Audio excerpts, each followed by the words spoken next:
Well, the retail apocalypse is still in full swing. Another 5,000 store closing announcements have happened in 2019. Let's get into this.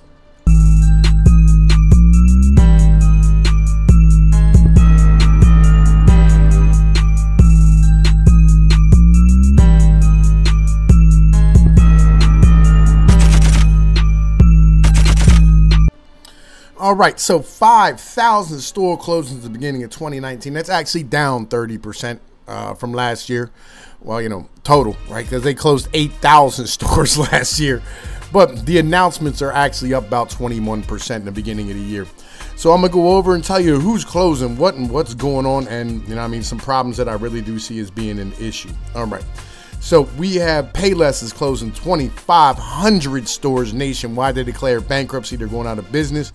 Gymboree's at 805, Shopco 251, and Performance Bicycle at 102. That is the bulk of it. These individuals here are all declaring bankruptcy and going under. Lowe's is closing 50 stores. That one there is a telltale sign of an issue, and I'm going to tell you why. All right.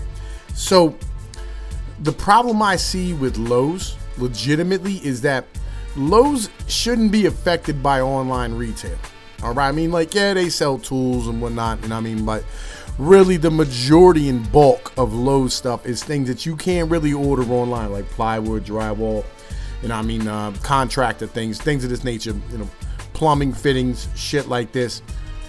Yeah, they sell washers and dryers and whatnot, but really there's not the bulk of their business. The bulk of their business is actual construction equipment, things of this nature. So that is an issue that I see, and I think that might be, a little bit of a canary in the coal mine, letting you know that, because the housing market and, the mortgages are down, and new home startups are down, and the price of home startups, are going out of the fucking roof, at $400,000 for the average new home.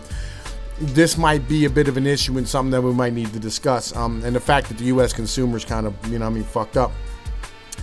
But Charlotte Russe is closing 94 stores. Sears another 70. Sears has been going down. Destination Maternity 67. Kmart 50. The deal that linked in with Sears.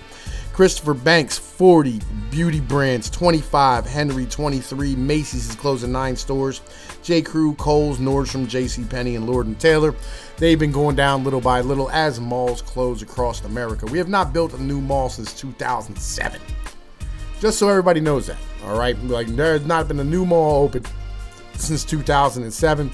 So, this has been something that's been ongoing inside of the U.S. retail sector, all right? Because the U.S. has 23.6 square feet of retail per person available. That's 2 times as much as Australia and 6 times as much as the UK. So we have a lot of room to shrink is kind of where we're at with this. And the U.S. consumer, legitimately has been living off of debt and borrowed time since the 1980s. That's why every chart you see goes back to the 1980s, because once China really started entering the market and started, started shipping jobs and manufacturing overseas and bringing it back here to America to sell in the States, that there allowed for the U.S. consumer just to start, basically leveraging himself up. It used to be that American had 12% of his, income would go directly to savings, on average. But today, that's almost in a negative point, because it's 90% of all U.S. disposable income is debt. It's already, accounted for by debt, because there's $13.3 trillion in U.S. household debt right now. Right, the bulk of which is mortgages, but a growing amount of it is auto loans, which is taking over $1.4 trillion. And here's the real bitch: 7 million Americans right now are 3 months behind on their auto loans. Right, that's something that maybe we need to have a conversation about. Because I'm pretty sure that, you hear about GM and Ford and, Toyota. They're shuttering plants right now. They're, canceling models. Fucking Toyota's going to stop making a lot of their popular models. So's Ford. So's fucking Chevy. Dodge is canceling models. Mitsubishi's canceling models. There's a lot of individual, a lot of these companies are no longer making fucking, some basic transportation for Americans because number one, it's not profitable for them, and number two, Americans can't afford to buy shit. They're fucking broke, and that's something that we have not really had a conversation about. Well, I've been having that conversation. Y'all ain't having that conversation. You know what I mean? But, on top of that, you have student loans coming in at $1.4 trillion. Credit cards are at $270 billion, right? These are big numbers. These are giant ass numbers. Like the credit cards is not as big of a piece as you would think. Like you would think credit cards would be a much larger piece of this. But the truth of the matter is that, dude, Americans are kind of on that level where, especially younger Americans, millennials, people who just got out of college, they can't afford fucking credit cards, and they're not interested in living on borrowed fucking time. Like they understand that they're living inside of a job market that their job is not secure. They don't want to fucking leverage themselves out because they don't know if they're going to be able to pay the bill tomorrow. And I've been on this level since I was a youngin'. Like I've understood this a long time that sometimes you're going to have to bounce from job to job. And you don't want to have a motherfucker coming to get your shit if you don't have the ability to pay your bill at that moment. You know what I mean? So,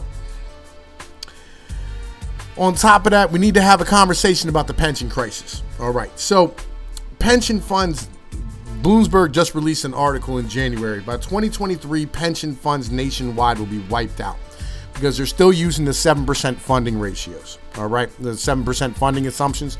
Basically what they say is this: we're going to save this much money if we get 7% income or 7% returns year over year, like over the next 30 years, we'll be good, right? Well, they're fucking retarded, all right? There's not a goddamn bond in the fucking world that's going to pay 7% year over year, your whole goddamn lifetime of the fucking loan. Of the fucking bond. That's just completely retarded. I don't give a fuck what bond market you're in. I don't care what short of you being legitimately in some, emerging market that's just fucking lucky and they struck helium. Like, there's no way that you're going to be able to continue to fucking have 7% funding year over year on any pension fucking fund. Add to that, right? You have places like New York, where New York's standing here talking about, they're one recession away from bankruptcy. That is some legitimate shit because they have a massive amount of fucking debt on their books that they can't really pay for, and they continue to print out more fucking debt. Like they hand out more municipal bonds to be able to pay for that debt. And this is why, they wanted a company like Amazon to come in and try and help them the fuck out. But even that really wouldn't have rescued them from this, because there's $7 trillion nationwide in this pension crisis that's tied up.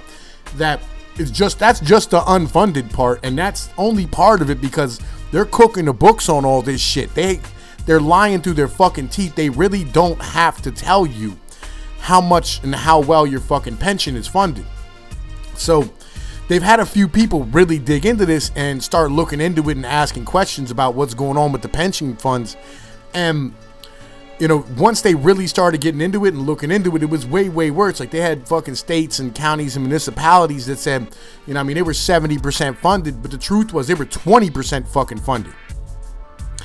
And this is something that we have to really talk about, because like you add to that, like transportation costs and, like the subways, the mass transportations, the highway funding, just fixing basic roads and bridges, infrastructure, plumbing, just all the shit that a city does, and should be doing. It's not like it's just like, I'm not an ANCAP. I'm not one of these retards who think, oh man, fucking, we should just let, fucking private industry handle all these things. Cause it doesn't work that way. That's just like the fucking railroads.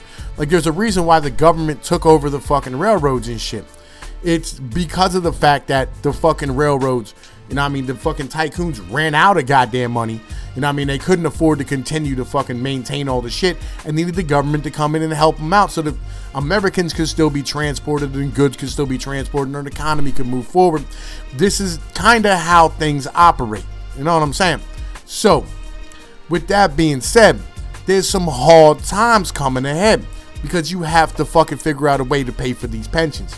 Because if you don't pay the fucking bondholders, well, then the municipalities won't be able to fucking stand here and issue bonds anymore, right? But the other half is, if you don't stand here and pay the pension holders, then your local municipality goes down the motherfucking toilet because you have individuals who can't pay their mortgages, rents.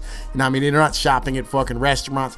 They're, you know what I mean? They're not eating fucking food. They're not going to the grocery store. So your local economy takes a fucking shit. It's a complicated problem. It's a complicated fucking issue. All this shit is highly complicated and all intertwined. But there's some insane things going on right now. Americans are tapped the fuck out. You know what I mean? They don't have the ability to continue to fucking just push forward anymore. They're not buying goods. They're not even saving money. They're just fucking maintaining, and they're broke. The older generations are paying for the younger generations, and the younger generations are getting taxed through the fucking teeth to pay for the older generations. Fucking complicated, ain't it? It's all fucking completely retarded and nonsensical. So what do? I got some ideas, but, you know, none of them are going to be fucking done.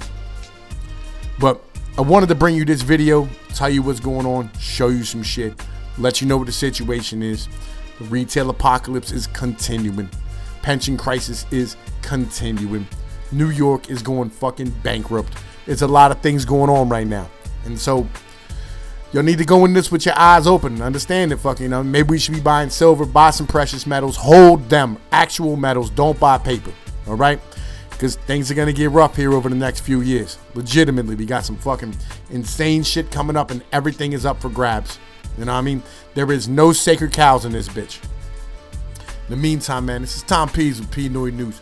Y'all know the motherfucking deal. Like, share, and subscribe. Do me a favor, share this one out in particular, because everybody needs to fucking hear about this. Peace be like one, my friends. Later.